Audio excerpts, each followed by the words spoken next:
네, 안녕하십니까. 전북체육고등학교 교사 김용수입니다. 오늘 2027학년도 6월 모의고사 해설 강의 정치여법 파트를 담당하게 되었고요. 우선 6월 모의고사가 저번 주 목요일에 치러졌죠. 그리고 이제 약간 해설하는 시기가 약간 늦는데 지금 제가 일정이 좀 있어가지고 조금 해설 강의가 늦게 올라간다라는 점 양해 말씀 드리겠습니다.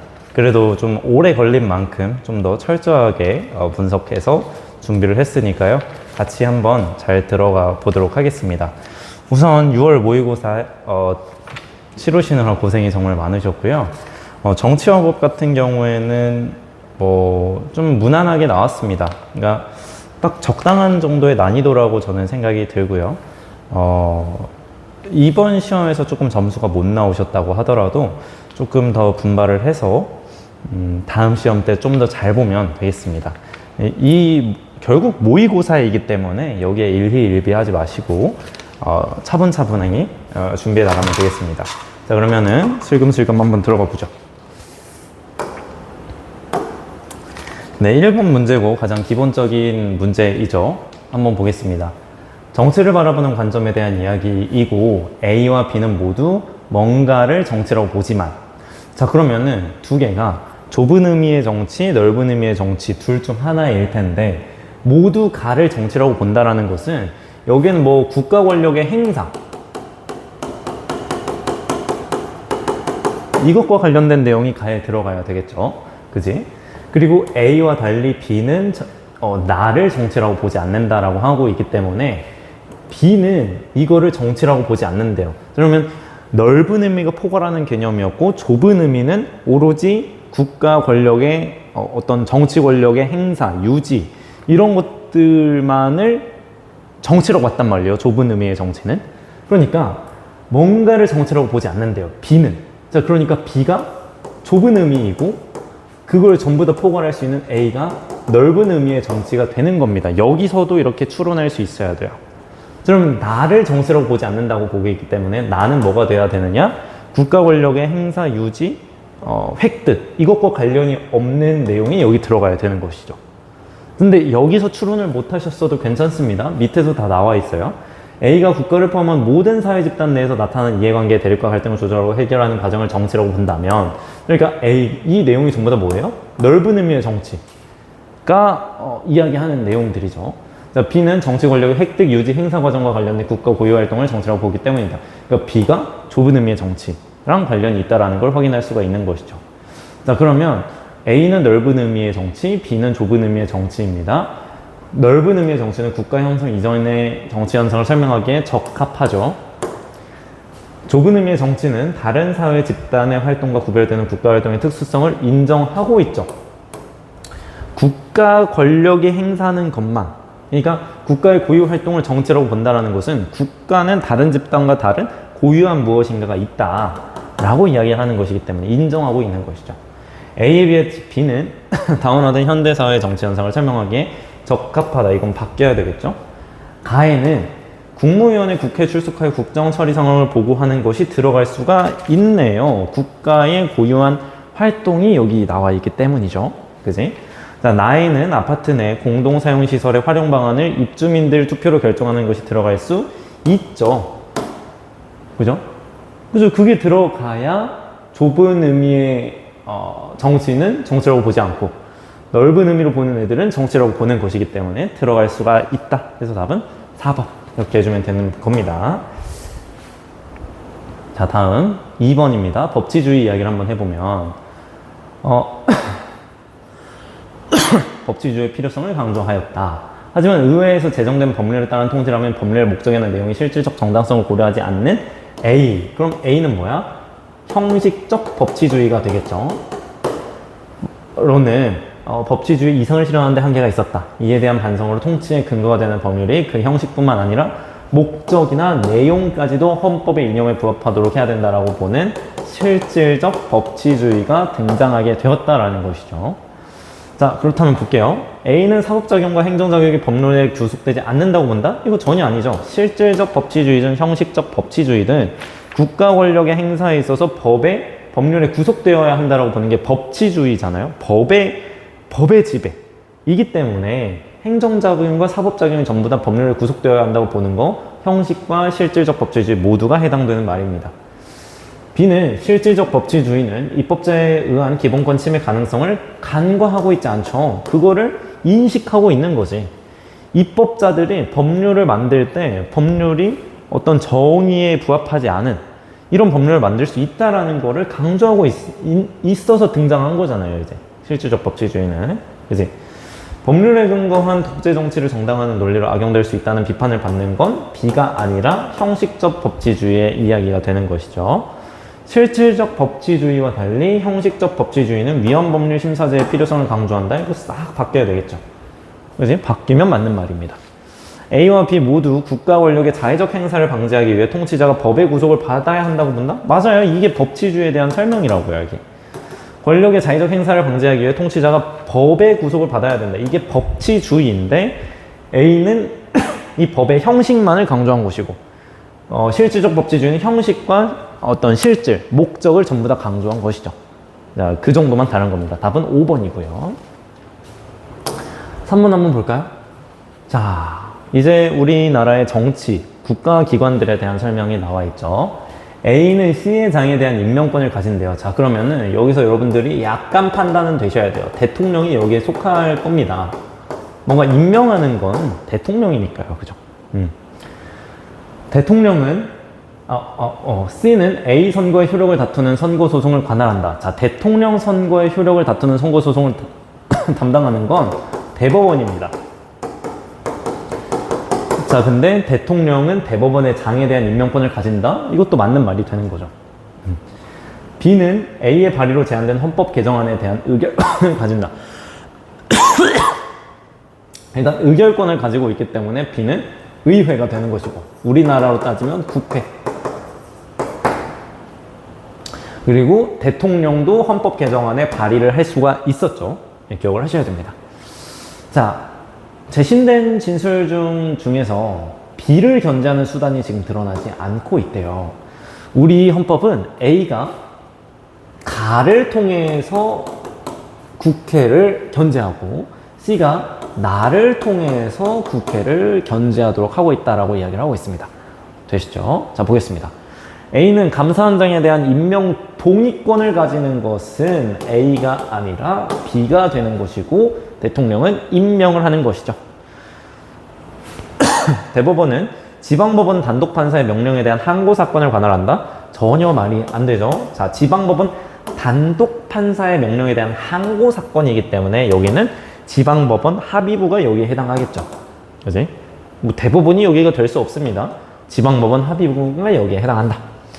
자, 국회는 대통령에 대한 탄핵 심판권을 가진다?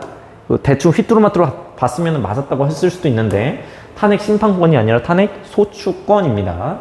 자, 대통령이 국회를 견제하는 수단이죠. 정부로 이송된 법률안에 대한 제의 요구권이 들어갈 수 있죠. 법률안 거부권을 통해서, 제의 요구권을 통해서 대통령은 국회를 견제할 수 있었습니다. 나는 위법한 명령에 대한 최종 심사권은 국회를 견제하는 수단이 아니기 때문에 이거는 대통령을 견제하는 수단이죠. 그렇기 때문에 5번은 답이 될 수가 없다. 네. 자, 4번 가겠습니다. 4번은 이제 지방자치 관련 문제가 되겠습니다. 한번 살펴볼까요? A, B는 각각 지방자치단체의 장, 지방의회 중 하나이다 라고 이야기를 하고 있고요. 자, 보겠습니다. A에서 의결한 조례. 자, 그럼 A에서 의결을 했다라는 건 A가 지방의회라는 거예요. 그죠? 조례를 의결했다라는 것은 A가 지방의회라는 걸 이야기할 수 있는 것이고, 지방자치단체의 집행기관인 B라고 했기 때문에 집행기관은 지자체 장이 여기에 해당하는 거겠죠. 자, 하더라도 지역 주민들이 그러한 사무 처리가 위법하거나 부당하다고 판단이 되면 제도적인 방법을 통해서 주민 참여를 실현할 수 있는데, 그런 제도적 방법 중에 하나인 주민감사 청구 제도는 가입니다. 이렇게 이야기를 하고 있습니다. 자, 하나하나 볼까요?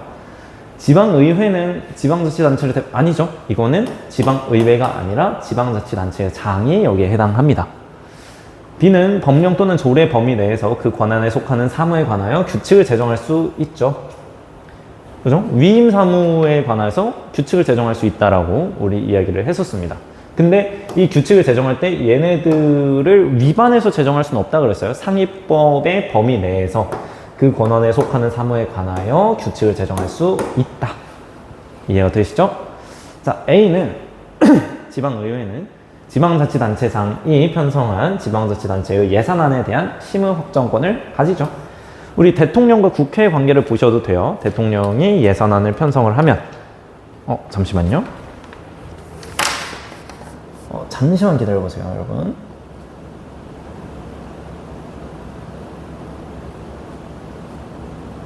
죄송합니다.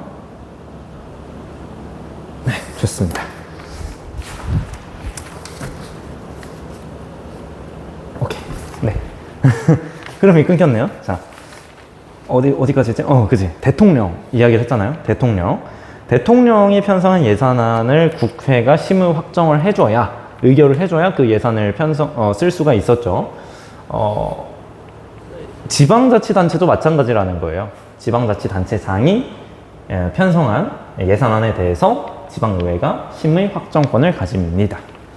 자, 그리고 리을 주민감사 청구제도예요. 주민이 그 기관에 대한 감사를 청구하는 제도입니다.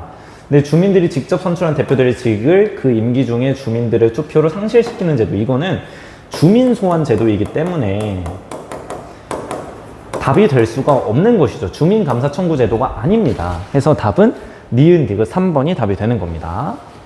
자, 다음 한번 볼까요? 자, 얘는 약간 말을 꼬아서 낸 것 같아요. 한번 볼게요.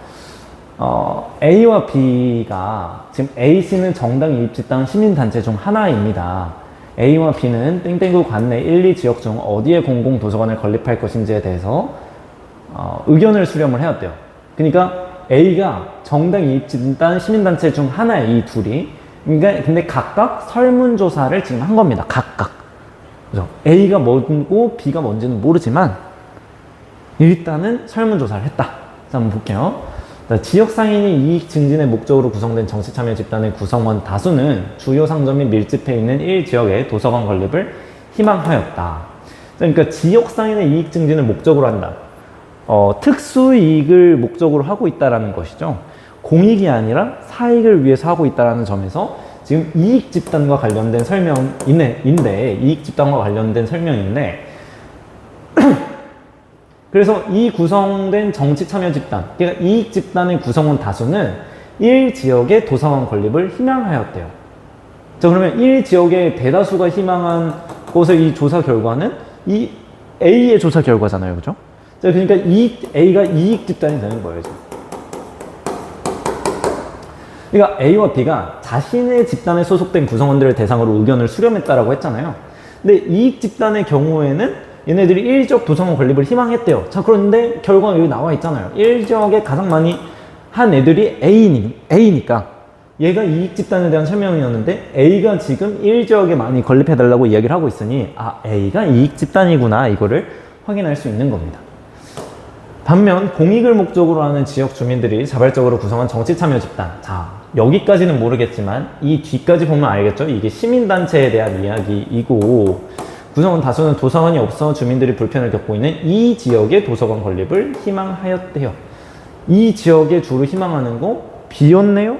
자, 그러면 얘가 시민단체가 되는 거라는 걸 확인할 수가 있는 것이고, C는 자연스럽게 정당이라는 걸 확인할 수가 있습니다. 그래서 뭐 지금 방금 했던 이야기를 했습니다. A와 B는 각각 자신의 집단에 소속된 구성원 중 다수가 희망하는 지역을 각 단체 입장으로 정하였고, 자신의 선호하는 지역을 현수막을 설치하여 해당 지역에 도서관을 건립할 것을 촉구하고 있다. 그럼 C는 당연하게도 정당이 되겠죠. 정당은 이러한 요구를 반영해서 지역 주민을 유권자로 하는 땡땡구 지방선거에서 후보자를 공천하고, 자, 여기서도 확인할 수 있는 거죠. 지방선거에서 후보자를 공천했다. C는 정당이라는 걸 확인할 수가 있고, 공공도서관 건립에 대한 구체적인 공약을 확정해서 공표하기로 했다. 자, 지금 여기 보시면 느낌이 오시죠? 얘는 어떤 정책 결정 기구에서 뭔가 정책이 결정된 걸 공표한 게 아니라 정당에서 이러한 공약을 만들고 이 공약을 공표한다라는 거예요. 그러니까 뭔가 결정된 걸 공표하는 게 아니라 이 정당은 이런 식으로 정책을 이런 식으로 공약을 내겠어요 라고 공표를 하는 것이에요. 그러니까 여기서 묻고 있는 게 명확하죠. 딱 봐도 이거 산출이라고 묻겠다. 산출이라고 이게 함정선지를 파겠구나. 그렇지만 얘는 지금 정당의 활동이기 때문에 산출이라고 할 수 없고 투입이나 환류가 되어야 되겠죠. 자, 그러면은 한번 볼까요? 근데 니은 이야기 한번 보세요. 니은. 이 공표가 지금 산출에 해당한대요. 말이 안 되잖아, 그지? 산출이 아니라 뭐야? 투입에 해당하는 거죠, 투입. 왜냐면 산출을 할 수 있는 건 오로지 정책결정기구만 할 수 있어요. 의회, 대통령, 지방의회, 지방자치단체의장 이런 식으로 뭔가를 정치적인 결정을 내리는 그런 기관들만 할 수 있는 것이기 때문에 정당은 아니다. 그죠? 이렇게 확인하시면 되겠습니다. 자, 우리 다 학습을 했어요. 정당은 정책결정기구 아니라는 거 이미 다 학습을 하셨을 겁니다. 그럼 이제 차근차근 한번 봅시다. A가 이익집단이니까 구성원의 특수한 이익 실현을 목적으로 하죠. B는 국가 정책에 대하여 견제와 비판의 기능을 하죠. 시민단체, 이거는 시민단체, 정당, 이익집단 전부 다 해당되는 이야기입니다. 그지? 디귿은 아니라는 거 방금 확인했고요. 기업, 지역 주민과 C, 정당은 모두 정치 참여 과정에서 투입과 환류의 기능을 담당하죠. 그죠? 개개인들도 정책결정기구에 이거 해주세요라고 투입할 수 있고 정당 역시도 그렇다 그랬어요. 투입의 기능을 한다 그랬어요. 그러니까 정당이라는 것은 같은 정치적 견해를 가지고 있는 사람들이 모여있는 집단이잖아요. 그러니까 그들이 모여서 정책결정기구에 공천도 하고 그죠? 뭔가 후보자를 공천도 하고 의견도 내면서 정책결정기구에서 어떤 정책을 내릴 수 있도록 투입을 하는 기능을 한다라고 이야기를 했어요. 그렇기 때문에 리을도 맞는 선지로서 답은 5번 이렇게 되는 겁니다. 자, 다음 6번 한번 가볼게요. 헌법의 기본 원리와 관련된 이야기이고 한 번씩 읽어보겠습니다. 땡땡 법은 국가의 문화예술을 진흥하기 위한 사업과 활동을 지원하고 국민의 문화생활 여건을 조성하기 위해서 제정되었다. 국가는 이 법에 따라 문화예술 네, 문화의 발전과 이런 걸 이야기하고 있으니까 문화국가주의라는 게 확인되시죠. 또한 이 법은 문화 소외계층을 지원하는 사업의 근거를 마련하고 있다. 이는 문화 향유의 격차를 완화하여 실질적 평등을 도모하고 모든 국민이 여기 핵심 나왔네요. 인간다운 생활을 영위할 수 있도록 한다는 점에서 자, 복지국가의 원리의 제도적인 토대가 된다라고 이야기를 하고 있는 거죠. A와 B 나왔습니다. 한번 볼게요. A를 실현하기 위해 평생교육의 진흥을 위한 책무를 국가에서 부여하고 있습니다. 문화국가주의와 관련된 이야기였죠. 평생교육. 국민들의 어떤 문화적인 삶을 위해서 평생 동안 교육을 하는 이런 평생교육의 진흥 역시도 문화국가주의에 들어간다라고 이야기를 했습니다. B는 복지국가의 원리는 근대 입헌주의 원리에서부터 강조되지 않았죠. 그치? 현대시대에 들어오면서부터 등장하게 된 개념이잖아요. 사회권이라는 개념이. 이제 그렇기 때문에 아니고 상호주의 원칙에 따라서 외국인의 지위를 보장하는 근거가 된다. 자, 이거는 뭐예요, 이제? 국제평화주의. 자, 사실 이 2번은 굳이 말하면 뭐예요? 자유민주주의와 관련된 이야기라고 생각하시면 되겠죠. 자, 4번. A와 달리 B는 개인의 자유를 최대한 보장하고 국가의 간섭을 최소화해. 이것도 자유민주주의죠. 둘 다 해당하지 않습니다. B와 달리 A는 균형 있는 국민 경제 성장을 위해서 국가가 경제적 규제를 하는 근거가 된다. 얘는 상당히 균형 있는 국민 경제 성장이라는 얘기를 하는 걸 봤을 때 복지국가의 원리와 가깝다라는 게 느껴지시죠? 그렇기 때문에 B와 달리 A는이 아니라 A와 달리 B는이라고 해야 맞는 말이라고 할 수 있겠습니다. 됐죠? 7번 보겠습니다. 기본권 유형에 대한 이야기예요. 한번 볼까요? 의료인은 하나의 의료기관만을 개설할 수 있다고 규정한 땡땡법에 따르면 의사와 한의사 면허를 복수로 취득한 자는 한쪽 면허에 따른 의료기관만을 개설할 수 있었습니다. 이 규정에 대해서 헌법재판소는 나머지 면허에 따른 직업을 선택하여 수행할 수 없도록 한다는 점에서 A를 침해한다. 직업 선택의 자유를 침해한다라고 하면서, 그지? 자유권을 침해한다라고 보고 있는 거죠. 읽어내실 수 있어야 돼요, 이런 식으로. 또한 헌법재판소는 이 규정이 복수의 면허를 가진 의료인들을 단수의 면허를 가진 의료인들과 동등하게 취급하여 합리적 이유 없이 다른 것을 갖게 대우한다는 점에서 B를 침해한다, 평등권을 침해한다라고 판단하였습니다. 자, 우리 평등의 개념을 공부를 했는데 평등에는 형식적 평등과 실질적 평등이 있습니다. 우리 헌법은 실질적 평등을 추구하고 있어요. 다른 것을 같게 대우하는 것이 아니라 같은 것은 같게, 다른 것은 다르게 대우한다라고 하는 게 우리 헌법에서 보장하고 있는 실질적 평등의 내용입니다. 그렇기 때문에 기억을 해두세요. 우리 헌법에서는 실질적 평등을 추구하고 있다. 그래서 B는 평등권을 침해한다라고, 평등권이 되는 것이죠. A는 다른 기본권을 보장하기 위한 수단적 권리이다. 다른 기본권을 보장하기 위한 수단적 권리는 A가 아니라 청구권이 되는 거고요.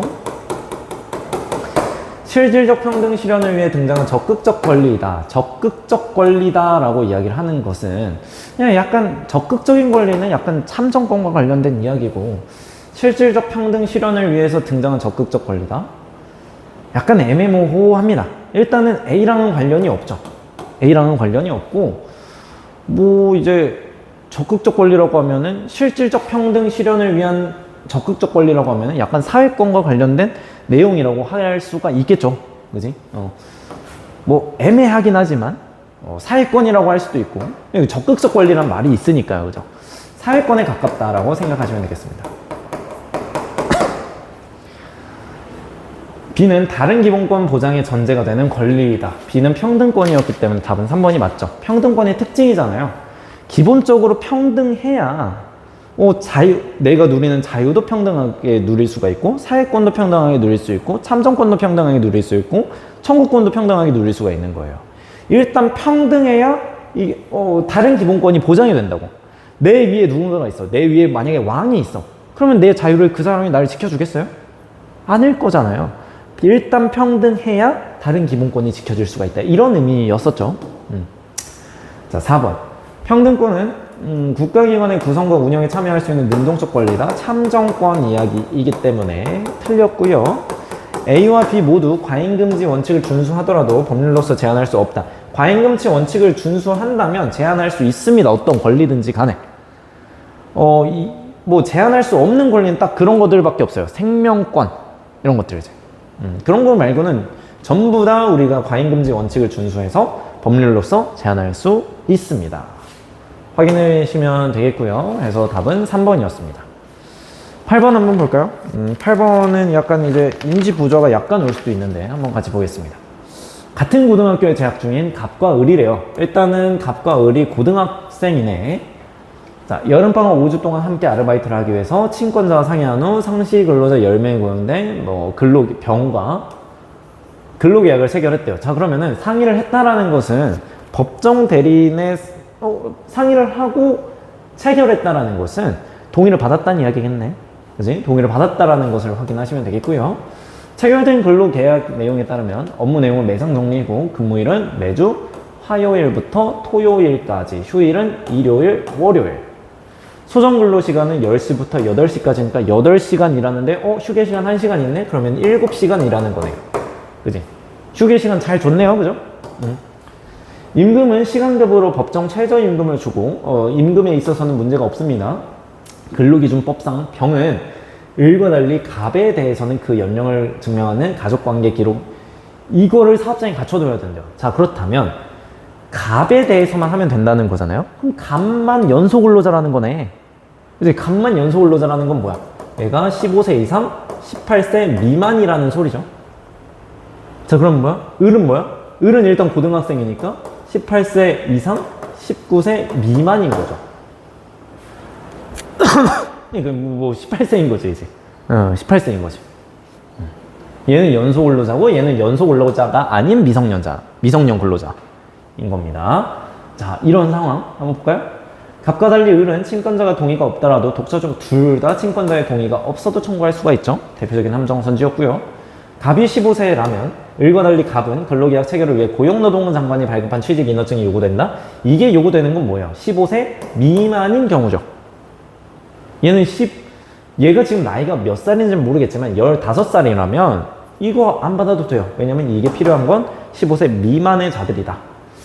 갑이 병과 합의하여 기존 근로계약 내용 중 갑의 근무일만을 월요일로부터 토요일까지 변경하는 것은 근로기준법에 위배되죠, 여러분.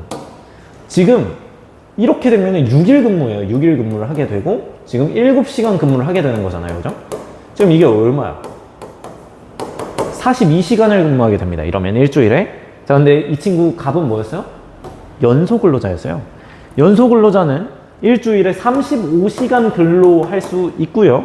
여기서 최대 5시간을 더 근무할 수 있다라고 이야기를 했습니다. 합의가 된다면. 자, 근데 그러면 이게 합치면 몇이에요? 40hour예요. 40hour. 자, 근데 지금 42시간 어떻게 근무합니까? 위배됩니다. 그지? 자, 을이 병과 합의하여 을의 근로시간을 매 근무일 20시까지 2시간씩 연장하는 것은 근로기준법에 위배되지 않죠. 왜냐면 을은 연소 근로자가 아니니까요. 얘는 8시간, 하루에 8시간도 근무할 수 있고요. 여기에 최대 2시간씩 더 근무할 수 있습니다. 그지? 2시간씩 더 근무를 할 수가 있어요. 자, 그러니까 매 근무일 20시까지 2시간씩 연장하는 건 무조건 가능한 거죠. 이미 7시간씩 근무하고 있었는데 2시간씩 그거 한다는 것은 하루에 9시간씩 근무를 시킨다는 것이고, 예? 하루에 9시간씩 근무를 시킨다는 것이고, 그러면은 하루에 8시간 플러스 1시간밖에 안 되는 거예요. 그치? 자, 그러면은 이 기준 내에 들어오는 친구이기 때문에 위배되지 않는 것이죠, 이제. 그치? 왜냐면 얘는 연소 근로자가 아니기 때문에 그렇습니다. 만약에 연소 근로자라고 한다면 연소 근로자라고 하더라도 위배되진 않겠네요, 이제. 9시간을 5일 하면 잠깐만. 내 계산을 못하나, 지금? 9, 45니까. 아, 그러네. 갑이라고 하면은 위배되네요. 그지? 일단은 을이라고 했기 때문에 위배되지가 않는다. 라는 거, 아시면 되겠습니다. 방금 갑은 잊어주세요. 갑은 잊어주시면 됩니다. 자.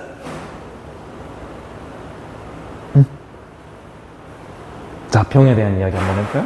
병이 갑, 을과 각각 근로조건에 관하여 구두로 합의했다면 병은 근로조건에 명시된 서면을 아니지. 근로계약은 무조건 서면으로 해야 돼요. 구두계약 안 된다라고 이야기를 했습니다. 근로계약은 무조건 서면으로 해야 된다. 라는 거 이해를 하시면 되겠어요. 그래서 답은 4번이었고요. 자, 9번 보겠습니다. 국제연합과 관련된 이야기예요. 국제연합의 모든 회원국으로 구성되었다. A는 총회가 되겠죠. 웬 총회? 국제연합의 실질적 의사결정 기관인 B라고 하면은 B는 안전보장이사회 안보리이죠. 그래서 후속 절차를 진행하였다. 한국은 여러 차례 가입을 시도했지만 어쩌고. 자, 안보리의 상임이사국단, 여기서 얘가 안보리라는 걸 확신할 수가 있겠죠. 가입이 지연되었다. 하지만 1980년대, 네. 이거죠. 자, 한번 볼까요? A는 총회는 표결 시 주권평등의 원칙을 적용하죠. 그래서 여기는 무조건 그래서 여기는 주권평등이기 때문에 1인 1표 1가치라고 그랬습니다, 이제. 그렇지? 그래서 A는 주권평등의 원칙이 적용되는 거예요. 그죠? 여기서 한 나라당 한 표씩 한 개의 가치를 가지고 있기 때문에 과반수가 넘어야 되는 거죠, 이제. 그치? 근데 안보리는 달랐습니다. 상임이사국과 비상임이사국 간의 표의 가치가 달랐지. 그렇게 이해를 일단 하시고, 총회 의견은 회원국에 대해서 권고적 효력을 가지죠. 그지? 총회가 어떻게 강제적 효력을 가지고 있진 않습니다.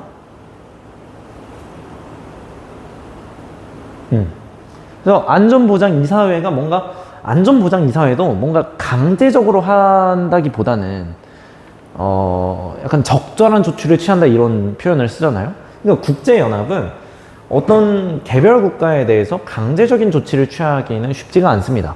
강제적인 조치를 취할 수가 없어요. 왜냐하면은 얘네가 중앙정보가 아니니까요. 얘는 그냥 국제 기구이기 때문이니까요.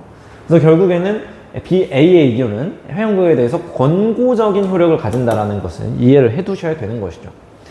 B는 안전보장이사회는 10개의 상임이사국과 5개의 비상임이사국으로 구성된다. 자, 이게 뭐가 틀렸죠? 5개의 상임이사국과 10개의 비상임이사국으로 구성이 되는 것이고요. B. 안전보장이사회와 달리 총회는 국제평화를 위해 군사적 개입을 결정할 수 있다?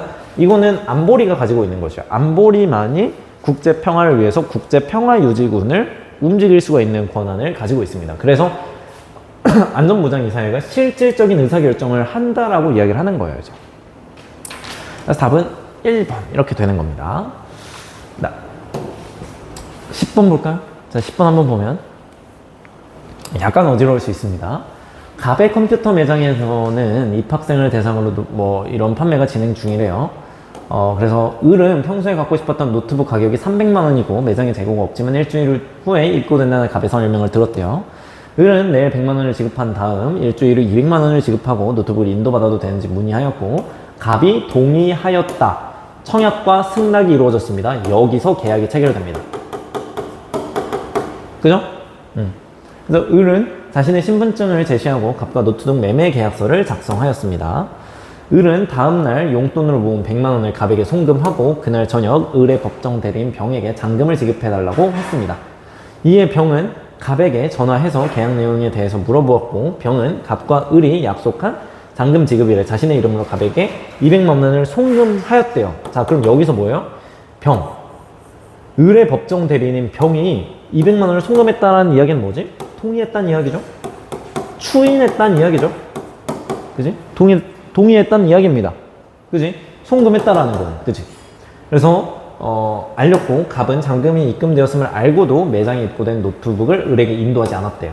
자, 그럼 지금 여기서 지금 갑이 채무불이행을 하고 있는 모습을 보여지는 거죠. 지금 여기서 인도하지 않았다라는 것은 채무불이행을 하고 있다라는 거예요.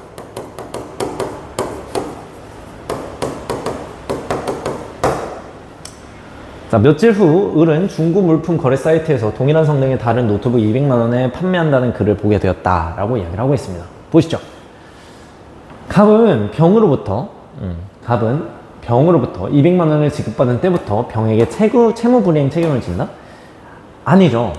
200만 원을 지급받았으면 돈을 받았잖아요. 그럼 채무를 이행해야 될 책임을 지게 되는 것이죠.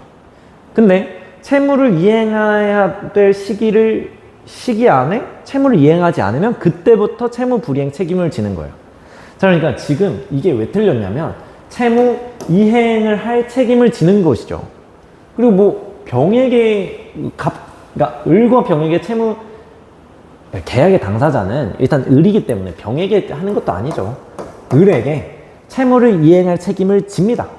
200만 원을 지급받았기 때문에요. 맞아요? 뭔 말인지 알겠죠? 이 채무를 이행할 책임을 진다. 채무불이행 책임은 언제 진다? 채무를 이행할 시기가 있잖아요. 그 이행할 시기가 넘어서도 이행을 하지 않았을 때 그때 채무불이행 책임을 지게 되는 것이죠. 자, 한번 볼까요 이제. 자, 을이 갑에게 100만 원을 지급한 때부터 갑과 을의 매매 계약은 유효하게 성립한다. 일단 여기서부터 계약이 유효하게 성립합니다. 그리고 여기서 확정이 된 거죠. 이제 병이 200만 원을 지급했을 때 이제 계약의 체결은 이때 이미 됐습니다. 자, 그런데 문제가 뭐예요? 계약은 유효하게 체결되었으나 취소 가능한 상태가 여기까지 있었던 거죠. 왜냐면 을은 미성년자니까요. 그치? 그렇기 때문에 일단 100만 원을 지급한 때부터가 아니라 이때부터 유효하게 성립합니다. 을이 갑에게 100만 원을 지급하였을 당시 갑은 을에게 갑과 을의 매매 계약을 취소할 것인지에 대한 확답을 촉구할 수 있다. 을이 갑에게 100만 원을 지급하였을 당시 갑은 을에게 하면 안 되죠. 갑은 을에게 하면 안 되지. 확답 촉구권이 있는 건 맞아요. 확답 촉구권이 있지만 이걸 누구한테 해야 돼? 을이 아니라 을의 법정 대리인 병에게 했어야죠. 그치? 그래서 3번 그래서 틀렸고요. 그래서 틀렸고. 자, 을이 중고 물품 거래 사이트에 동일한 성능의 다른 노트북을 판매한다는 글을 보았을 당시 을은 갑과의 매매 계약을 취소할 수는 없습니다. 취소할 수 없어요. 어떻게 취소할 수 있어요? 뭐를 이유로 취소할 거예요? 취소할 이유가 전혀 없습니다. 왜냐? 일단 법정 대리인이 동의를 했기 때문에 취소할 수는 없고요. 그러면 취소할 수 있는 그게 뭐가 있어요, 지금? 없습니다.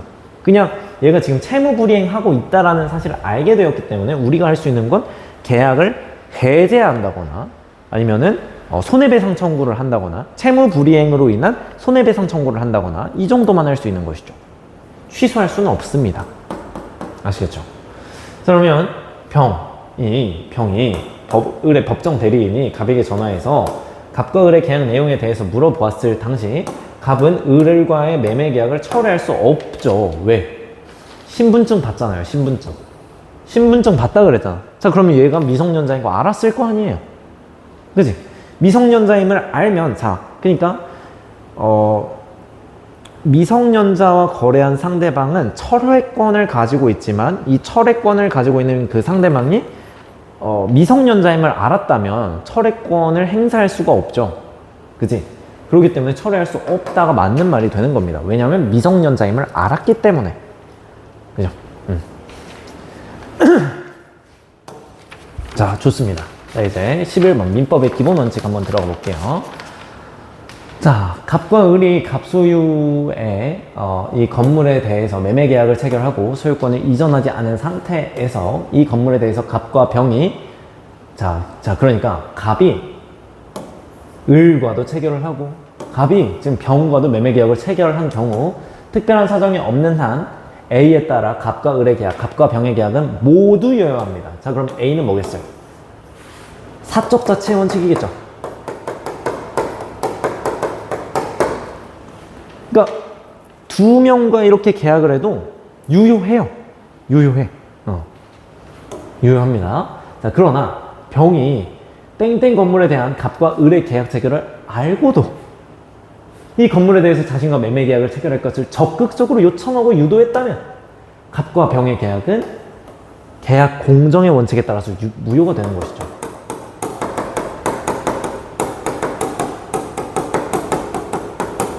그러니까 이게 지금 반사회적이잖아요. 이게 반사회적이잖아, 너무. 그지? 적극적으로 이중 계약, 이중 매매를 적극적으로 유도하고 적극적으로 이렇게 하는 거는 이게 사회적 질서에, 선량한 사회적 풍토에 부합한다라고 할 수는 없죠. 그지?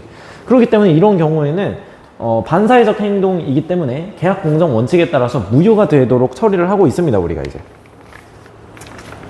이해가 되시죠? 네, 그렇습니다. 그래서 A는 사적 자체 원칙, 다른 말로 계약자의 원칙, B는 계약 공정의 원칙입니다. 봅시다. 다른 사람에게 손해를 입힌 행위에 대해서 고의나 과실이 없으면 책임을 지지 않는다는 원칙, 과실 책임의 원칙이고요. 개인이 자신의 의사에 기초하여 상대방과 자유롭게 형성한 법률 관계는 당사자를 구속한다. 사적 자체 원칙에 관련된 내용이네요. 답은 2번이 되는 거네요. 됐죠? 계약 당사자 일방에게 불리한 약관 조항의 법적 효력을 부정하는 규정은 A가 아니라 B에 근거하는 것이죠. 계약 공정의 원칙과 관련된 내용이니까요. 불공정 계약을 부정하는 규정은 계약 공정의 원칙에 해당하는 것이죠. 개인이 소유하고 있는 재산을 국가나 다른 개인이 침해할 수 없다고 보는 원칙은 소유권 절대의 원칙이고요. 타인의 손해에 대하여 고의나 과실이 없어도, 자, 이건 무과실 책임과 관련된 내용이죠. 해서 답은 2번이 되는 것이다 라는 거 확인하시면 되겠습니다. 이거 뭐야? 네, 그래서 들어가 보죠. 다음 사례에 대한 이야기를 한번 해보겠습니다. 갑과 을이 병의 가방을 낚아채서 훔쳐 달아나다가 행인 정에 의하여 체포되어서 사법경찰관이 무에게 인계되었다. 자, 행인 정이 있었고 얘네가 체포해서 사법경찰관이 무에게 인계했다라고 얘기를 하네요. 재판에서 정이 사건 당시 갑과 을을 체포한 행위가 법령에 의한 행위라는 점이 인정되었습니다. 자, 그러면 이 체포한 행위는 법령에 의한 행위, 정당 행위라는 게 인정됐다라는 거죠. 그럼 정당 행위가 됐다라는 건 뭐예요? 위법성이 조각됐다라는 이야기죠. 그래서 범죄가 성립하지 않았다라는 이야기지. 또한 을은 무에게 을은 무에게 적법하게 인계되는 과정에서 무에게 폭행을 가하여 소극적으로 저항한 사실이 인정되었대요. 근데 지금 얘가 뭘 묻고 싶은지 보이시죠? 을이 무에게 적법하게 인계되는 과정에서 무를 폭행을 가해서 소극적으로 저항을 했대. 소극적으로 저항 여기 꽂혀서 정당방위군 이렇게 하시면 안 되는 거예요. 그 이유는 뒤에서 한번 이야기를 하겠습니다. 자, 한번 볼까요? 갑과 을 모두 행위자에 대한 비난 가능성이 부정되어 범죄가 성립하지 않는다? 이게 책임이 없기 때문에 책임이 조각되어서 범죄가 성립하지 않는다라는 이야기인데 갑은 맞네요. 얘는 형사 미성년자니까 맞아요. 을은 아니죠. 얘는 14세 이상이기 때문에 형사 미성년자가 아닙니다. 범죄 소년이죠. 얘는 비난 가능성이 부정되지 않습니다. 조각되지 않아요. 범죄가 성립합니다. 을은 성립한다는 거예요. 자, 2번. 을과 달리 갑은 병의 가방을 절도한 행위의 위법성이 조각돼요. 뭔 소리 하는 거예요? 둘 다 뭐가 위법성이 왜 조각돼요, 지금? 위법성이 조각될 사유가 하나도 없습니다, 지금. 위법성이 조각될 사유가 뭐예요, 대체? 그지? 사실 이게 위법성이 조각된 게 아니라, 이렇게 하면 맞는 말이 될 수가 있겠죠.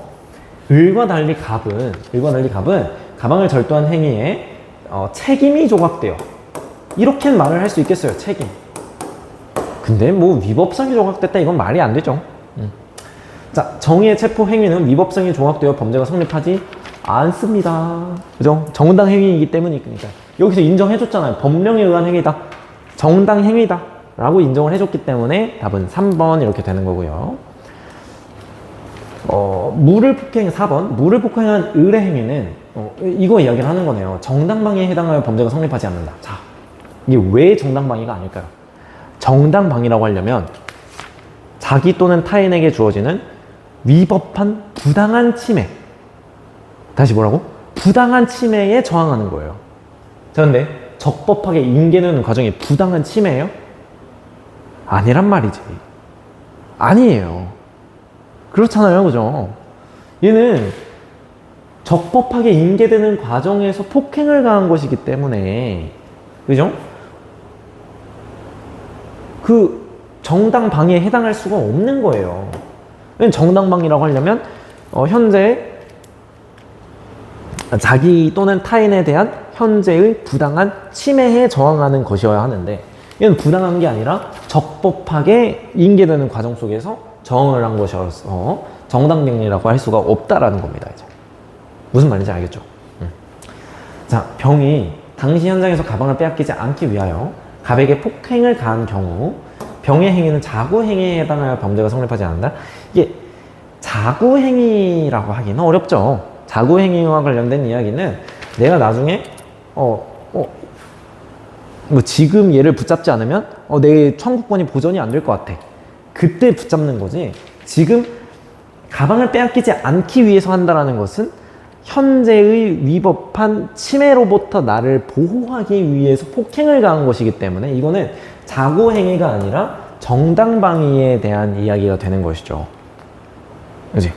왜냐면은 지금 자구행위라고 하려면 지금 붙잡지 않고서는 나의 청구권이 사후에 구돼지지 않을 것이라고 생각될 때 자구행위가 인정되는 것인데 얘는 그런 청구권과 관련된 게 아니죠. 지금 내 재산에 대한 권리, 재산권을 지금 침해받고 있어요. 그거를 방해하기 위한 행동이기 때문에 자구행위가 아니라 정당방위라고 이야기를 하셔야 되는 거죠. 됐습니다. 자, 그러면 12번 됐고요. 13번 보겠습니다. 한번 볼까요? 갑은 기차역에서 피의자의 신체 일부를 자신의 스마트폰으로 촬영하던 중 현장에서 잠복 근무 중인 사법검찰관에 의하여 체포되었다고 합니다. 네, 갑이 지금 몰카 찍다가, 그지? 체포되었대요, 지금. 현장에 있던 갑의 스마트폰도 압수되었대요. 동종수법으로 다수의 피해자들을 체포 당일에 촬영한 동영상이 갑의 스마트폰에 대한 적법한 수색 과정에서 발견되었대요. 적법한 수색 과정에서 발견되었다. 갑에 대한 구속영장이 청구되었고 영장 발부가 이루어져서 구속이 되었네요. 그지? 구속이 됐어요. 자, 그러니까 이때까지는 체포 상태였고 이때부터 이제 구속이 된 거죠, 이제. 이때 집행되었을 때부터. 자, 검사의 기소로 갑은 재판에 회부되었고 1심 법원은 징역 7년을 선고했다고 합니다. 자, 볼까요? 갑이 수사 과정에서 진실 거부권을 고지받았다면 1심 재판 과정에서도 갑에게 별도로 진술 거부권이 고지될 필요가 없다가 아니죠. 고지되어야죠. 모두 절차에서 재판 과정에서 모두 절차에서 진술 거부권이 고지가 되었습니다. 고지될 필요가 없다? 틀린 말이에요. 갑은 기억에 대하여 체포된 것에 대하여 구속적부 심사를 청구할 수 있는 게 아니라 체포적부 심사를 할 수가 있는 거죠. 내 척부가 적합한지 부적합한지를 확인해달라. 체포적부 심사를 청구할 수가 있는 겁니다. 니은을 위해서, 영장 발부를 위해서 판사는 갑을 직접 대면하여 그죠? 대면 심사가 원칙입니다. 갑은 무죄 추정 원칙에 의하여 디귿의 단계에서 보석을 통하여 석방될 수 있다. 자, 일단 디귿 단계. 기소가 돼서 재판을 하고 있는 단계에서 아직 재판 중인 단계인 거죠. 보석을 통해서 석방될 수 있죠. 일단 보석을 통해서 석방될 수 있습니다. 그럼 이 보석의 논거가 뭐예요? 무죄 추정이 원칙인 거죠, 사실.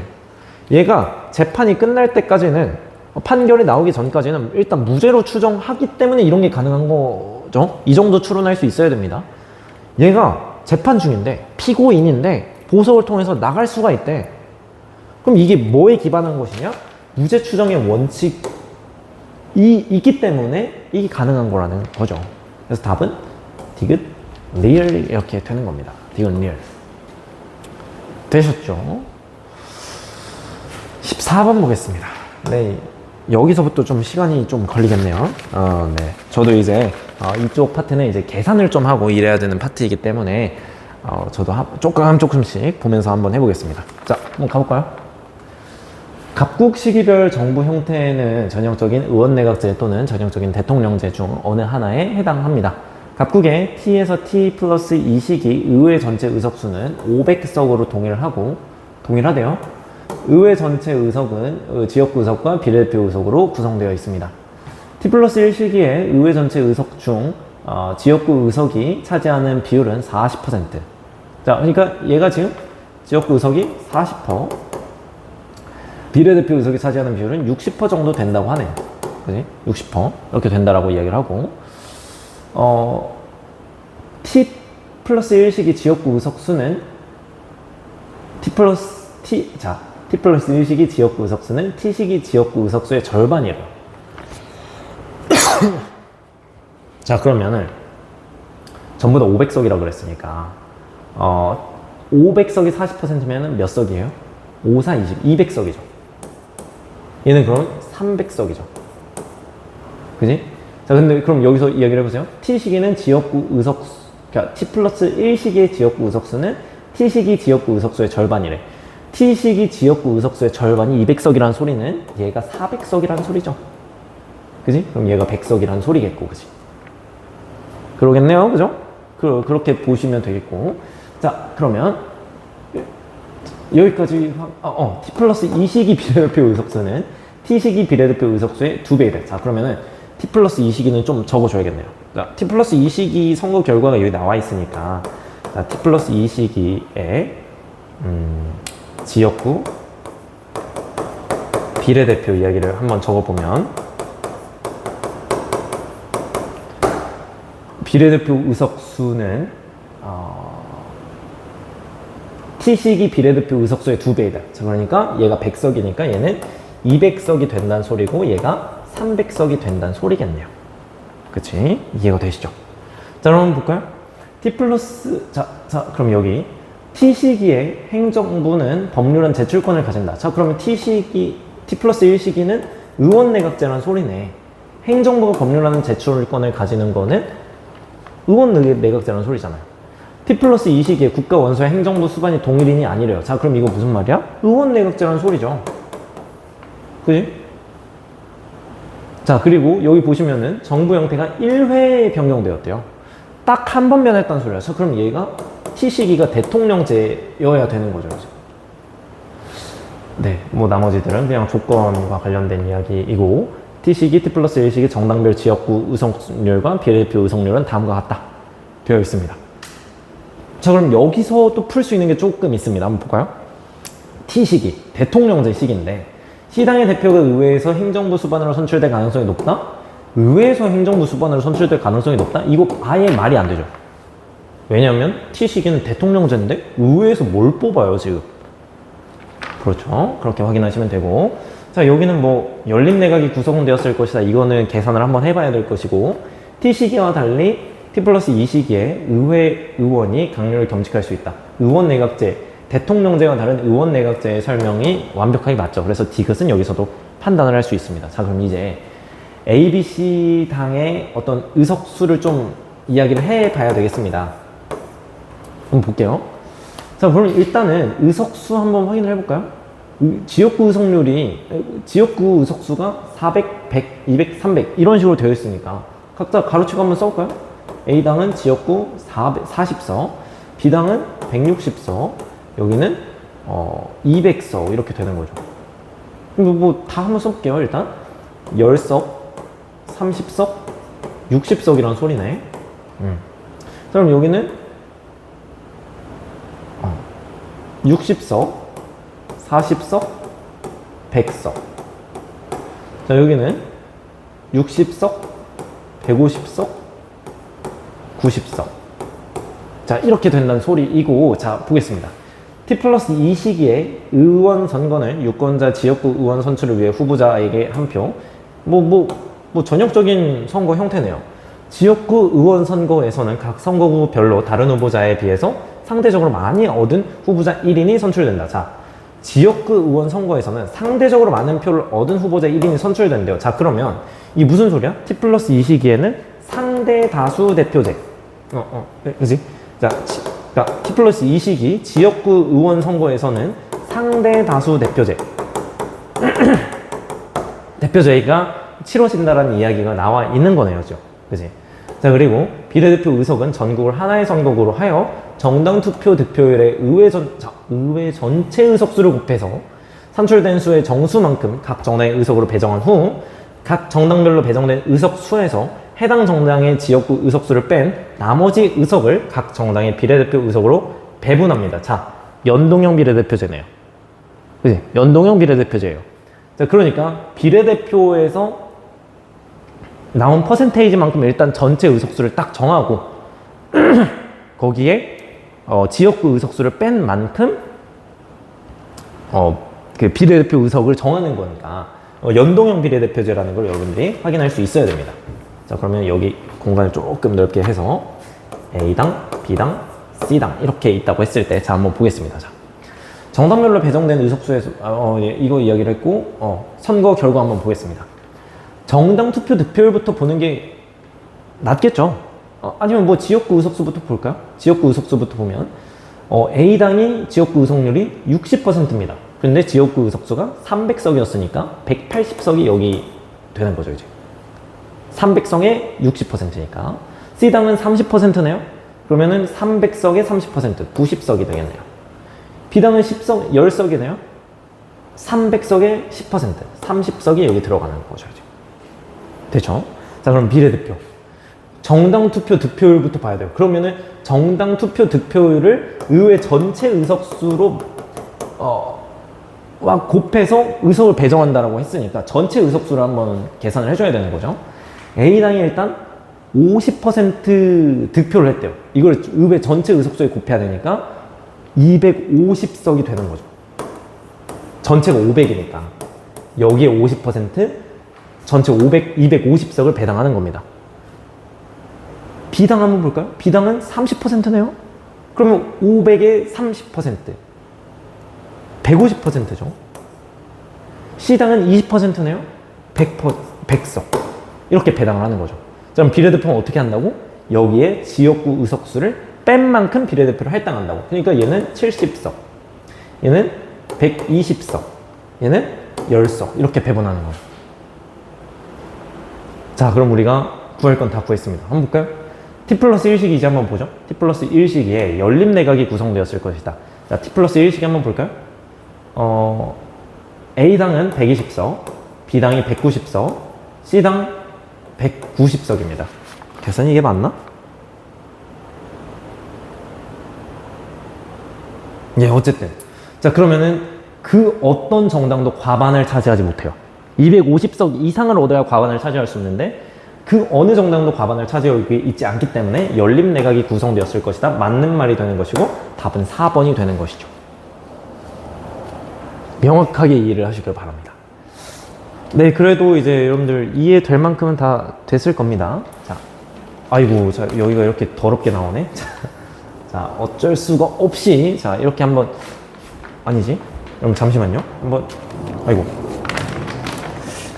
어떻게 선택을 못하나, 이게? 네, 이렇게 선택을 해서 좀 줄이고 싶은데, 아마 그게 불가능한 것 같습니다. 그냥 이대로 좀 약간 지저분해도 한번 봅시다. 자, 위 자료에 대한 분석 및 추론으로 옳은 것을 골라라 라고 이야기를 하고 있습니다. 자, 한번 볼까요? A당의 비례대표 의석수는 T 플러스 1시기. 자, A당의 비례대표 의석수는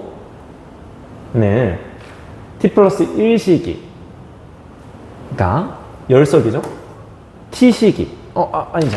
T 플러스 1시기면 10석이 아니지. 자, T시기가 10석이고, T 플러스 1시기가 60석이니까 2배가 아니라 6배겠죠. B당의 비례대표 의석수는, 자, B당의 비례대표 의석수는 T시기와, 자, T시기가 30석, T 플러스 2시기네요? T 플러스 2시기.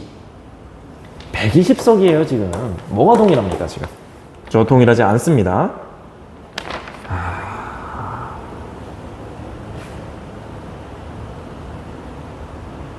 그죠? 지금 내가 계산 실수하면 여러분들이 말을 해줘야 돼요, 지금. 인지 부조하고 오기 시작했습니다, 지금. 자, T 플러스 2시기 한번 볼까요? T 플러스 2시기에 의회 전체 의석수의 과반을 차지한 정당은 없습니다. 없어요. 여러분 딱 물어볼 수 있겠죠. 250 있잖아요. 과반이라고 하는 것은 반절을 넘어야 돼요. 초과할 때 그 과자에다가 반자를 쓰는 겁니다. 251석이어야 과반이라고 할 수 있는 거예요. 그래서 없는 게 맞습니다. 이해가 되시죠? T 플러스 2시기 지역구 의원 선거의 대표 결정 방식은 절대 다수 대표제가 아니라 상대 다수 대표제였습니다. T 플러스 2시기 지역구 의원 선거의 선거구 수가 T시기의 1.5배라면, 자, T 플러스 2시기의 지역구 의원 선거의 선거구 수가 T시기의 1.5배라면, 네, 한번 볼까요? T시기, 자, 그러니까 이 말이잖아요. T 플러스 2시기의 지역구 의원 선거의 선거구 수는 T시기의 1.5배다, 이런 이야기를 하고 있는 거죠. 그지? 자, 그럼 한번 볼까요? 자, T시기가 예를 들어서 지역구가 지금 400이라고 하니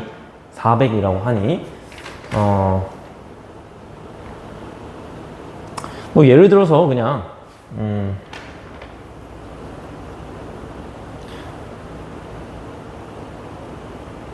자, 얘가 한 400석 있다고 쳐보세요. 자, 이거 뭐 소선거구 제이다 이렇게 묻고 있으니까, 그러려면은 이거 지역구가 400개의 지역구가 있어야 되겠죠. 그러면은 T시기가 400개야.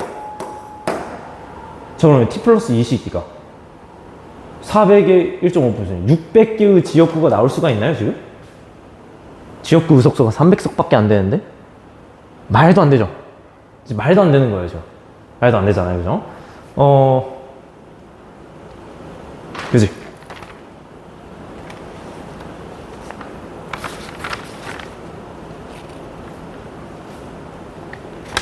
그죠? 뭔 말인지 알겠죠? 말이 안 된다라는 거. 자, 그럼 다시 한번 이야기를 해볼까요? 지금 T 플러스 2시기의 지역구 의석수가 300석이잖아요? 그럼 이번에는 얘가 T 플러스 2시기가 한번 그 소선거구제라고 한번 해보자고요. 자, 그러면 얘가 한 300석이다. 아니, 지역구가 300개다. 라고 하면은 T시기의 지역구는 200개가 되는 거죠. 자, 그죠? 이럴 경우에는 얘가 지역구가 200개인데 지역구 의석수가 400개네? 그러면 중대선거구제라고 이야기를 해야 되는 거죠, 이제. 근데 그러면은 T시기의 소선거구제라고 하려면은 T시기의 지역구가 400개여야 하는데, 그럼 T시기의 지역구가 400개라면 T 플러스 2시기에는 지역구가 600개여야 하는데 지역구 의석수가 300개밖에 되지 않습니다. 그렇기 때문에 이건 말이 안 되고, 그럼 T 플러스 2시기가 300석이라고 했을 때, 여기가 소선거구제라고 했을 때는 아, 얘가 200으로 이렇게 나오긴 나오네. 아, 그렇다면 얘가 만약에 200이었다면은 소선거구제가 아니라 중대선거구제겠구나, 이런 식으로 판단을 해주시면 되는 부분이었습니다. 네. 마지막 부분에서 제가 좀 약간 인지 부조화가 와서 설명 약간 꼬였는데 이해가 잘 되셨길 바라겠습니다. 네. 자, 그러면 이제 또 이제 이렇게 어려운 걸 풀었는데 또 어려운 게 또 나오죠. 한번 가보겠습니다.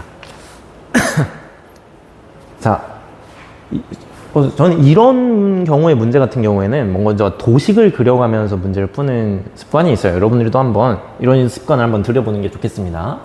갑이 있고요. 갑의 자녀 A가 있습니다. 을의 집 앞에서 축구를 하다가 A가 찬 공이 을의 집 대문을 파손시켰대요. 자, 을의 집 대문을 파손시켰다. 뭔가 이제 피해를 줬을 때 화살표 표시를 합니다. 파손을 시켰대요. 그 소리를 듣고 을의 반려견이 목줄을 채우지 않고 데리고 나왔고, 반려견이 택배기사 B를 갑자기 물었대요. 자, 그러면 얘의 반려견, 이 택배기사 B를 물었어요. 아, 지금 아주 그냥 그 개판이 또 나오고 있습니다. 이제 이 사고로 입원 치료를 받게 된 B는 그 기간 동안 택배 영업을 하지 못하였습니다. 자, 이거에 대한 손해, 또 이제 뭔가 손해배상 청구를 할 수 있었죠. 소극적 손해에 대해서도. 그지? 이후 을은 A, 갑을 상대로 손해배상을 청구하였고, 그 소송에서 A에게 책임 능력이 있다라는 점과 갑이 감독상 주의 의무를 다하지 않았다는 점이 증명되었습니다. 자, 그러면 일단 얘가 책임이 있는 아이이고, 그리고 얘는 감독 의무를 제대로 다하지 않았다라는 게 증명이 되는 상황인 것이죠. 그럼 얘도 책임을 지고 얘도 책임을 져야 되는 상황이고, 일반 불법 행위에 해당하는 것이죠. 그죠? 자, 한편 을은 자신의 집 대문 수리를 병에게 맡겼고요. 자, 을은 병과 계약을 한 거죠. 자, 수리를 병에게 맡겼고, 병의 직원 정. 자, 그럼 얘가 사용자고, 얘가 피용자죠. 근데 정의 과실로 대문 수리가 제대로 되지 않았습니다. 채무 불이행 중 하나죠. 불완전 이행의 상태입니다. 불완전 이행. 자, 그러니까 불완전 이행으로 이행하게 되었죠. 이후 을은 자신의 집을 무에게 임대하였고, 무가 대문 설치 보존상의 하자로 인해 손해방지에 필요한 주의를 다하지 않았다. 자, 그러면 을이 또 이제 건물의 소유자인데, 지금 무가 등장했잖아요. 자, 무는 건물의 점유자입니다. 지금 건물의 점유자예요.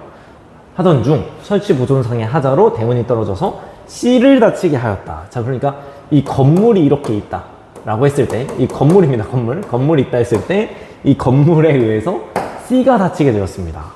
을은 이 사고로 대문 수리비와 설치비에 상당한 재산 손해를 입었다.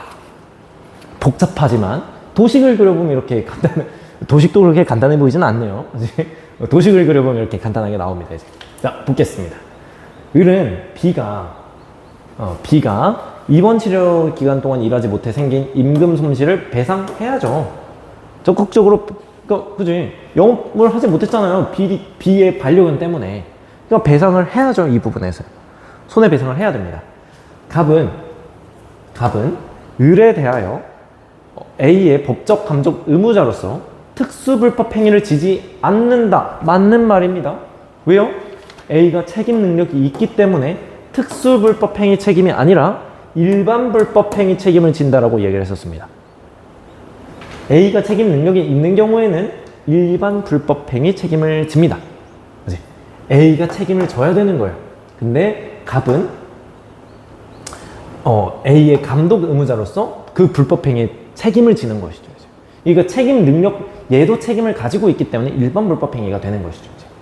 그렇게 이해를 하시면 되겠습니다. 자, 다음 정은 을병에게 채무불이행에 따른 손해배상 책임을 진다? 이게 완전 잘못된 게 뭐냐면, 정의 실수로 불안정하게 이행이 됐어요. 그러니까 채무 불이행이 있었단 말이야. 근데 정과 을이 계약을 한 게 아니에요, 여러분. 계약을 한 건 병과 을이 계약을 했습니다.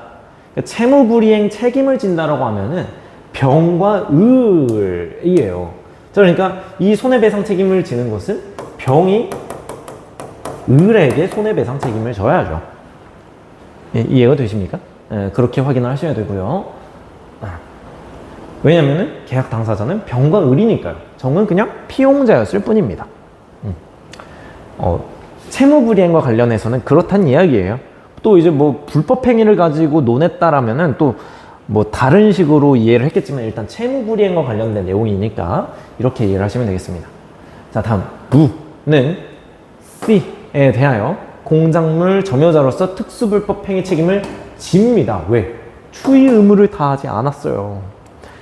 그러니까 지금까지 계속 주의 의무를 다한 애들만 나와서 소유자가 책임을 졌잖아요. 근데 얘는 주의 의무를 제대로 다하지 않았기 때문에 점유자로서 책임을 져야죠. 자, 을에 대하여 을에 대하여 정의 일반 불법행위 책임이 인정되는 경우 정의 사용자로서 병의 특수불법행위 책임은 면제되지 않습니다. 그러니까 그런 경우는 있지. 사용자로서 감독 의무를 다했을 경우에는 면제가 되지. 근데 여기서 그런 말이 뭐가 있어요? 그러니까 을이 책임을 지면 병은 책임을 지면 안 져도 돼요. 이 말은 틀린 말이라는 거죠. 을이 책임을 져도 병도 책임을 져야 돼요. 특수불법행위 책임을 져야 돼요. 다만 병이 감독 의무를 다했다라는 걸 증명했을 경우에 면제가 되는 거죠. 다짜고 저렇게 면제된다 이렇게 말하면 안 되는 겁니다. 이제 이해가 되셨죠? 자, 좋습니다. 17번 가죠. 자, 여기도 되게 가족관계가 더러워요. 더러워. 예, 이런 말 하면 좀 거시기 하죠. 자, 한번 보겠습니다. 법률혼 관계의 갑과 을 사이에서 A가 출생했습니다. 1년 후 을은 갑과 재판상 이혼을 하였고 그때부터 을은 B의 단독 친권자 및 양육자로 지정이 되었습니다. 갑은 을과 이혼하기 일주일 전 유언 없이 갑은 을과 이혼하기 일주일 전 유언 없이 사망한 아버지로부터 이 건물을 상속받았대요. 자, 이 건물을 상속받았다라고 이야기를 합니다. 자, 근데 이 부분은 본인의 특유재산이죠. 특유재산입니다. 특유재산. 그렇기 때문에 부부 별산제에 의거하여 분할 대상이 안 된다라는 거 뭐 이따 이야기를 또 하겠습니다. 자, 상속받았고요. A가 4살이 되던 해에 을은 병과 법률혼을 한 후 B를 임신하였습니다. 이후 을과 정의 부정행위를 이유로 병이 이혼을 요구하여 을과 병은 이혼에 협의를 하고 가정법원으로부터 이혼 의사를 확인받았습니다. B 출생. 자, B가 아직 혼인 관계 중에 출생을 했네요. 다음날 을과의 이혼을 신고하러 가던 병이 사고로 사망했습니다. 자, 그럼 이 상황은 뭐예요? 이혼이 되지 않았어요. 이혼이 성립하려면 이혼 신고를 해야 되잖아요. 왜냐하면 얘는 지금 협의 이혼을 하고 있는 상태였기 때문에 이혼 신고가 되어야 이혼이 완료가 된단 말이야. 근데 그 전에 얘가 죽었기 때문에 얘는 지금 이혼이 성립하지 않았습니다. 사망하였다. 그 해 지금 을과 바람피던 게 정이었죠? 지금 사랑과 전쟁이에요. 그냥 지금 정과 법률혼을 하였고 3년 후 A를 친양자로 입양하였습니다. 그리고 한 달 후 을과 정 사이에서 C가 출생했네요. 가족관계가 더럽습니다. 자, 봅시다. 이 건물은 갑과 을의 이혼에 따른 재살분할의 대상이 되지 않습니다. 부부 별산제이기 때문에 같이 만들어간 재산이 아니잖아요. 각자의 특유 재산이기 때문에, 그지? 이혼하기 전이라고 하더라도 재살분할의 대상이 되지는 않습니다. 갑과 을이 이혼 신고를 한 때부터 갑과 을이 아니지. 이혼 신고를 한 때부터가 아니라 판결이 난 때부터 갑의 A에 대한 면접 고소권이 인정이 되는 겁니다. 이제. 재판상 이혼이니까요. 이제. 병의 사망 당시 B는 병의 상속인이 아니다?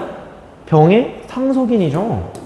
왜냐면 여전히 혼인 중인 관계에서 뭐 이혼을 했다 하더라도 병은 B의 부모님이에요. 그치? 그렇기 때문에 B는 병의 상속자가 된다 라는 걸 이해하시고, 정의 A를 친양자로 입양한 때부터 을과 정은 A, B에 대한 친권을 공동으로 행사한다. 자, 을과 정은 A까지 맞아요. A에 대한 친권을 을도 정도 다 할 수 있어요. 왜? 일단 A는 을의 자식이고, 또 정은 A를 친양자 입양했기 때문에 을은 맞아. A는 맞아. 근데 B는 을의 자식은 맞는데 정의 자식은 아직 아니에요. B에 대한 친권은 정이 가지고 있지 않습니다. 그러니까 B는 아니에요. 왜냐면 B는 얘가 입양을 안 했잖아요. 자, 답은 5번입니다. 이 C가 출생했을 때는 이 모든 게 이루어진 상태였습니다. 이 모든 게 이루어진 상태이고, C도 태어나고, 이런 상태인데, 자, A, B, C는 모두 다 친족이에요. 자, 일단 왜 그런지 보실까요? 을이라는 공통된 어머님을 가지고 있어요. 을이라는 공통된 엄마를 갖고 있다고 이제. 자, 그러니까 내 혈육의 아들 또는 딸인 거야, 지금. 그러니까 이부 동생이라고 하죠. 아버지가 다른 동생들. 인 거예요, 지금. B의 입장에서 보면 나는 병의 아들이긴 한데 어머니가 같은 이부 동생들이 있어. 그럼 얘네들은 서로 친족인 거죠. 일단 A랑 C는 확실하게 아버지도 같은 친족이에요. 왜? 친양자 입양을 하면서, 그죠? 혼인 중 출생자로 간주가 된단 말이야, A는. 그러니까 A랑 C는 이미 형제예요. 아버지도 같은 형제야. 근데 B는 그것까지는 아니란 말이야. 그치만 A, C랑 어머니 혈통이 같단 말이야. 그러니까 일단 혈족이긴 하다고. 그치? 그러니까 A, B, C는 모두 친족입니다. 어머니로 연결이 됐잖아요, 지금. 이해가 되시죠? 그래서 전부 다 친족이다 라는 거 확인하시면 되겠습니다. 자, 한번 봅시다, 이제. 이제 거의 다 끝나갑니다. 자, 국내 문제 불간섭의 필요성을 주장을 했대요. 그의 학설은 반복적인 관행과 법적 확신을 바탕으로 A에 해당하는 국내 문제 불감성 원칙. 자, 그러니까 여기서 확인할 수 있죠. 이게 국제 관습법이구나.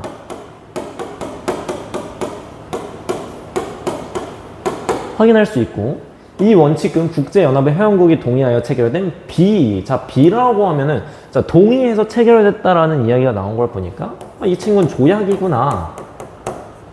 확인할 수 있는 겁니다. 그래서 국제사회에 선언되었다. 국제사법재판소는 다수의 재판에서 개별 국가가 타 국가의 강제력을 사용하여 개입하는 것이 국내 문제 불간섭 원칙에 위배된다고 판단한 바가 있대요. 자, 그럼 볼까요? A가 국제간섭법이고, 뭔 소리야? 말도 안 되는 소리지. 국내법과 같은 효력을 가집니다. 국제법은 국회 동의를 거치지 않아도요. 그런데 그런 건 있죠. 조약 중에서도 약간 이제 좀 중요한 조약들 같은 경우에는 국회 비준 동의를 받아야 체결할 수 있는 조약들도 있긴 있었습니다. 그런데 그걸 제외하고는 전부 다 국회 동의를 거치지 않다도 국내법과 같은 효력을 가집니다. 예, 이렇게 이해를 하시면 되겠고, 자, 국가와 국제기구 모두 B의 체결 당사자가 될 수 있다. 맞죠? 이 조약 체결은 국가와 국제기구 간에도 체결한다라고 이야기를 했었습니다. A와 달리, 국제관습법과 달리 조약은 성문화되지 않더라도 법적 구속력을 가진다? 무슨 말이에요, 이게? 이게 바뀌어야죠.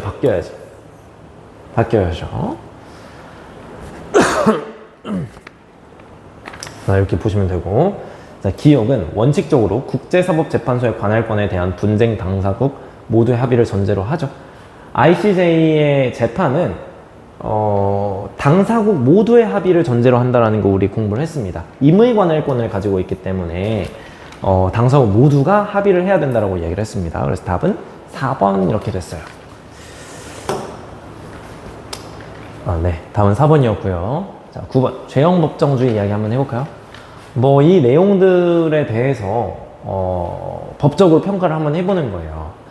자, 절도죄 이야기를 봤을 때 A에 위반된대요. 그 이유를 보니까 절도죄의 법정형은 강도죄의 법정형에 비해서 높게 설정하고 있기 때문에 이거는 그러니까 사실 강도죄의 법정형이 더 높아야 된단 말이죠. 근데 절도죄의 법정형이 더 높아? 이거는 적정한 수준이 아니다. 그러니까 A는 뭐야? 적정성의 원칙인 것이죠. 적정하게 이렇게 적정한 그 범죄를 저지른 거에 대해서 적절한 형벌을 내려야 되는데 너무 과도하다라는 거지. 과도하다. 적정한 형벌을 내려야 된다. 적정성의 원칙이고요. 근데 그게 위배됐다라는 거죠. 상해죄에 대한 법정형의 범위를 정하지 않은 것은 비에 위헌된다. 이런 거 정하지 않은 건 명확하지 않은 거죠. 자, 명확성의 원칙에 위배되고요. 도로가 아닌 곳에서 무면허로 자동차 운전한 행위에 대해서 처벌 규정이 없어서 무면허 운전죄를 적용하는 것은 C에 위배됩니다. 이거는 유추 해석을 한 거잖아요. 근데 우리 죄형법정주의에는 유추 해석을 금지하는 내용이 들어 있습니다. 그렇기 때문에 A, B, C가 이렇게 구성이 되고 이거 왜 자꾸 내가 뭔가를 잘못 누르고 있나 보네요 지금. 가봅시다. A는 범죄와 형벌의 내용을 반드시 의회가 제정한 법률에 의하여 규정해야 된다. 이거는 법률주의예요. 법률주의. 법률주의. 성문 법률주의. 그렇기 때문에 해당하지 않아요. B는 관습법을 형사처벌의 직접적인 근거로 사용할 수 없다. 관습형법 금지의 원칙입니다. 그러니까 얘도 명확성의 원칙이랑 관련이 없죠.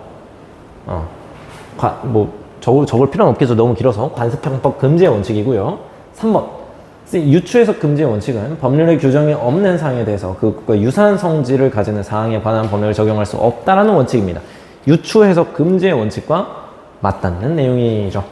맞는 말입니다. 자, 현대적 의미의 죄형법정주의에서 파생된 원칙은 이게 적정성의 원칙이죠. 우리 죄형법정주의가 죄와 형벌은 법률이 정하는 바에 의한다라는 거잖아요. 그지? 근데 이제 그 법률이 우리 실질적 법치주의, 형식적 법치주의도 마찬가지예요. 근대의 형식적 법치주의는 그 법률의 내용을 신경을 안 썼잖아요. 죄형법정주의도 마찬가지예요. 근대적인 시대에서는 이런 법률의 내용이나 목적이나 정의 이런 것들은 신경을 안 쓰고 그냥 법률에 의거해서 하면 돼. 였다면 이제 현대에 들어와서 적정한 법률이 없으면 형벌도 없고 범죄도 없다라고 하는 현대적 의미의 죄형법정주의가 나타나게 되었죠. 적정하다라는 게 등장했어요. 현대에 들어서. 그래서 이 현대적 의미의 죄형법정주의에서 파생된 원칙은 적정성의 원칙이라고 할 수 있는 것이죠. 자, B와 달리 C는 법관의 자유뿐만 아니라 입법자의 자유로부터 국민의 자유관리를 보장하는 원칙입니다.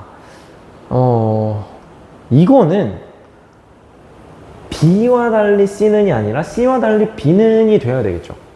자, 법관의 자의를 막기 위해서 죄형법정주의라는 원칙이 등장을 했어요. 자, 근데 그 법률 자체도 명확해야 된다라는 것은 입법자 너희들 법률 명확하게 만들어 라고 하는 것과 연결이 되죠. 그치?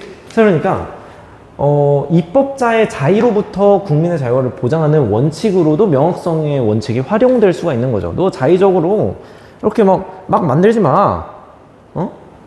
너 이제 명확하게 법을 좀 만들어. 이런 식으로. 이게 B로 바뀌어야 맞는 말이 된다라고 얘기를 할 수가 있겠습니다. 되죠? 자, 그러면은 마지막 문제. 제가 나이가 들긴 했나 봅니다. 옛날에 이제 그냥 수업하고 나면은 쌩쌩했는데 이게 해설 강의 한번 찍고 나면 녹초가 되네요. 그죠? 가봅시다. 갑은 아동학대 사건을 보도하면서 학대 행위자를 특정하여 파악할 수 있는 인적 방송을 방송하였다는 이유로 땡땡법 조항 위반 혐의로 기소되었습니다. 해당 사건에 대한 재판을 계속하던 중 법원은 이 조항이 헌법에 위반된다며 헌법재판소에 이걸 제청했대요. 지금 재판 계속 중에 법원이 제청했기 때문에 가는 뭐야?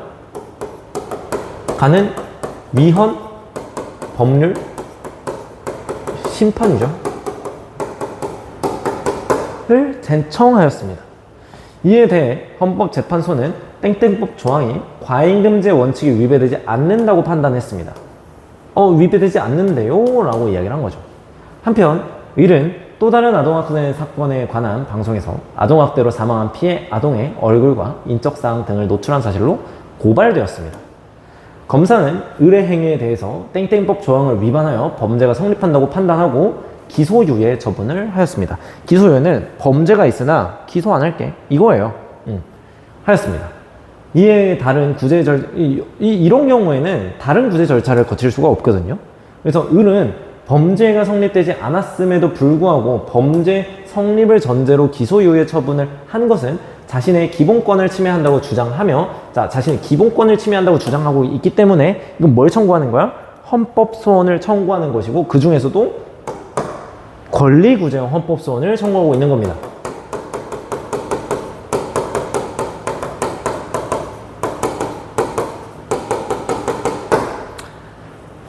자, 이에 헌법재판소는 검사가 기소유예 처분을 한 것은 자의적인 검찰권의 행사로 을의 기본권을 침해한다고 판단했습니다. 자, 분석했으니까 한번 들어가 볼까요? 당해 사건을 담당하는 법원이 당사자의 위헌법률 심판 제청 신청을 기각하는 경우 그 신청을 한 당사자는 직접 헌법재판소에 못하죠. 위헌법률 심판을 하지 못하고 그 위헌심사형 헌법소원을 할 수 있는 거죠. 가를 제청할 수 있는 게 아닙니다. 뭐 제청도 말이 안 되지. 제청은 법원이 하는 겁니다. 이제 직접 그 위헌심사형 헌법소원을 제기할 수 있다. 이렇게 하면은 맞는 말이 되겠죠. 지방자치단체는 국가기관에 의해서 직무상 권한을 침해받았다고 하더라도 헌법소원을 청구할 수는 없습니다. 헌법소원을 제기하려면 국가공권력의 행사 또는 불행사로 인하여 기본권을 침해받은 자여야 해요. 사람이어야 한다고, 사람. 근데 지방자치단체는 사람은 아니잖아요. 이 단체가 직무상 권한을 침해받았다 하면 이 헌법소원을 청구하는 게 아니라 권한쟁의를 청구를 해야죠. 그지? 디귿 헌법재판소는 갑과 달리 을의 기본권을 침해한다고 판단하였다.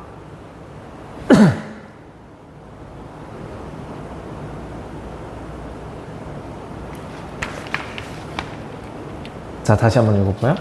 헌법재판소는 땡땡법 조항이 갑과 달리 을의 기본권을 침해한다고 판단하였다. 자, 근데 자, 일단 여러분 답은 2번입니다. 디귿이 틀린 말이에요. 지금 여기 보시면은 땡땡법 조항이 과잉금지 원칙에 위배되지 않는다고 판단을 했다라는 게 이게 기본권을 침해하지 않았다라는 그런 개념이 아니에요. 이게 지금 여기는 그 법 조항에 대해서만 얘가 분석을 한 거고, 그지? 이 법 조항에 대해서 과잉금지 원칙에 위배되지 않아 라고 판단을 한 거고요. 자, 밑에 문제는 얘가 뭐냐면 이 조항이 얘의 기본권을 침해했다라고 이야기하고 있는 게 아니죠, 여러분.